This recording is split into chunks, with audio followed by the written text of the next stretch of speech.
Court বিস্ময় প্রকাশ করেছিল ইনভেস্টিগেশনের বেশ কিছু অংশ নিয়ে, এবং 5 দিন হয়ে গেছে, সাবস্ট্যান্সিয়াল প্রোগ্রেস অফ ইনভেস্টিগেশন কিছু নেই। এই জায়গা থেকে কোর্ট স্যাটিসফাইড।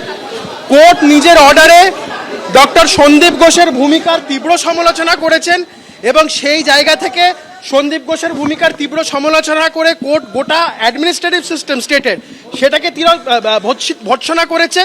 সার্বিকভাবে আবারও বলছি, টু ইনস্টিল কনফিডেন্স, যেভাবে state agency has failed to carry out the investigation, সেই জায়গা থেকে কোর্ট সিবিআইকে ইনভেস্টিগেশন করার কথা বলেছে। এবং সবথেকে গুরুত্বপূর্ণ যে বিষয়টা সেটা হচ্ছে যে কোর্ট মনিটর ইনভেস্টিগেশন। আমার পাবলিক ইন্টারেস্ট লিটিগেশনটা স্পেসিফিক একটা অ্যাভারমেন্ট ছিল, সেখানে আমাদের একটা স্প্রেয়ারই ছিল। সেখানে আমি বলেছিলাম যে যেখানে chief minister has already said যে স্টেট হ্যাজ নো অবজেকশন, কিন্তু আজকে কোর্টে দেখা গেল রাজ্য সরকারের সম্পূর্ণ একটা ভিন্ন অবস্থান। তারা সিবিআইয়ের এই প্রেয়ারটাকে তারা অপোজ করছে। বারংবার বলছি, আমি মামলা করার সময়তেও বলেছি, মুখ্যমন্ত্রী ঘটনার পরবর্তী পরিপ্রেক্ষিতে বললেন সিবিআইতে আপত্তি নেই। 2 দিন পর 180 ডিগ্রি ঘুরে গিয়ে বললেন 7 দিন সময় দিচ্ছি। আমরা বলেছিলাম এই 7 দিনটা কি এভিডেন্স ওয়াইপ আউট করার জন্য? কোর্ট সমস্তটা কিছু শুনেছে, এবং আমার পিআইএলটাতে যে পার্সোনাল ক্যাপাসিটিতে ডক্টর সন্দীপ ঘোষ আর ডক্টর সঞ্জয় বাশিস, দাদেন প্রিন্সিপাল আর দাদেন এমএসবিপি, এদেরকে পার্টি করা হয়েছিল। এই জায়গা থেকে আমার একটা বক্তব্য ছিল এদেরকে পার্টি টু দি প্রসিডিং করার জন্য। পরবর্তী দিনে এগুলো court will take up this prayers. কিন্তু অ্যাজ অফ নাও কোর্ট যে সিবিআই অর্ডার দিয়েছে এটাতে আমরা অত্যন্ত খুশি। আমরা আশা করি এবারে বিচার পাওয়া যাবে। বিচারপতিদের ক্ষোভ প্রকাশ করেছেন একদিকে পুলিশের ভূমিকা এবং একই সঙ্গে হাসপাতাল কর্তৃপক্ষের ভূমিকা নিয়ে একাধিক জায়গায় অসন্তোষ প্রকাশ করেছেন, এবং তারপরেই সিবিআই তদন্তের নির্দেশ। আর এক প্রতিনিধি সৌভিক মজুমদার টেলিফোনে রয়েছেন এই মুহূর্তে আমাদের সঙ্গে। সৌভিক, দেখো, মাননীয় প্রধান বিচারপতির তরফে যে নির্দেশ দেওয়া হয়েছে সেই নির্দেশে খুব স্পষ্ট করে বলা হয়েছে যে এই মামলার তদন্তভার অবিলম্বে সিবিআইকে দেওয়া হলো।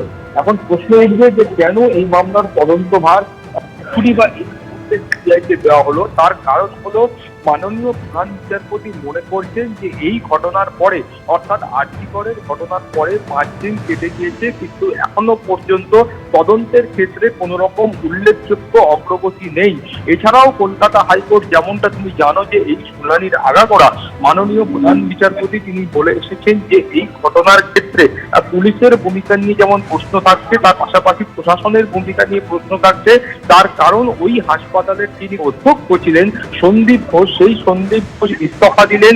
সেই ইস্তফা গ্রহণ করা হলো কি গ্রহণ করা হলো না সেই বিষয়টা স্পষ্ট নয়, কিন্তু তার একেবারে অল্প সময়ের মধ্যে তাকে আবার সমান দায়িত্বপূর্ণ বা গুরুত্বপূর্ণ পদে তাকে বসানো হলো, এবং তারপরে পুলিশের তরফ থেকে অস্বাভাবিক মৃত্যুর মামলা রুজু করা হলো।